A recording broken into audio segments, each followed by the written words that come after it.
Good morning everyone! Welcome to my new page, The Wonder Mom. Kahit ilang piraso pa lang ating followers, ay ako'y gablog na rin at may napapanood nga ni kayo. Ngayong araw nga ni ay gusto kong i-share sa inyo yung kalukuhan ko ng pagdadiet na sarili ko lang naman ang niloloko ko. Cherries. So ito nga ni ay short as CALDEP. Sa mga hindi nakakaalam, ito yung way ng pagdadiet na pinaikli for calorie deficits.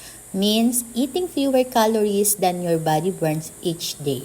Para sa mga basher natin dyan, akala ay nagda-diet dahil gusto magpa-sexy, ay opo, kasama na nga ni yun. Pero ang goal ko po talaga ay to have a healthy lifestyle. Minsan sa mundo ng stress, pagod at mga bad habits, kailangan may mga pang-balance din tayo para naman sa ganun humaba ang ating pasensya. Ay hindi, buhay pala. So ang CALDEP rin for me, ito yung pagkontrol ng pagkain, hindi pagtipid ha, pagkontrol that you eat healthy foods in a right and balanced way. Konti pero complete ba? So para sa meal natin this morning, meron tayong 2 fried eggs, konting rice, longganisa, konting suka, kape at syempre slice ng mangga.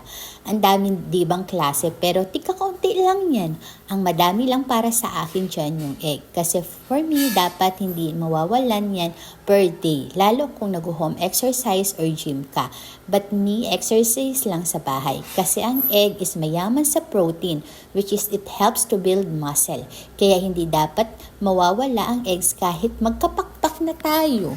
Yung normal day ko pala in the morning meal, hindi talaga ako nagra-rice. Except lang kung may mga hard task katulad nga ni ngayon, napakadami kong labahan at lahat yon i-hand wash ko kasi sira ang aking washing machine. Kaya need ko mag-rice, mas matagal ang gutom.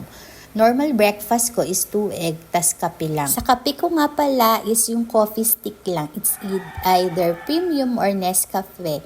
No sugar or black coffee. Yung sugar kasi yung nakakataba, mga sweets, lalo kung sa tummy yung target mo na mag-improve to lose. Mag 2 months na pala ako sa CALDEP journey ko and exercise ko. Hindi naging madali kasi on and off ako. Kasi yung cravings ko, hindi ko agad ma-adapt. Tapos yung oras ko, hindi ko agad na ma-manage. Pero dahil sa disiplina, ayaw ko na mag-day 1 ng day 1 or bukas ng bukas.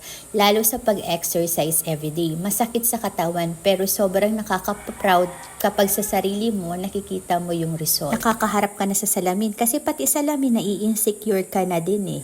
Yung mga dating sikip na mga damit mo, lumuluwag na. Nagiging confident ka na rin para maging fitted blouse or pants. Minsan nga hindi mo alam kung matutuwa ka kapag may mga bumabati sa'yo para kang dalaga daw. Ay paano? Di mo alam kung negative ba or positive. But anyway, say thank you instead. Ibig sabihin nun, good result talaga. At sa new life mo ng pagiging healthy living, dapat walang negative vibes. Wala kang magagawa sa bad judgment ng iba at ang mahalaga, you are happy to do it without hurting anyone. Instead, you became hope and confident for everyone, especially to all moms. Kaya hanggang dito na lang at samahan niyo ako sa next vlog ko. Salamat!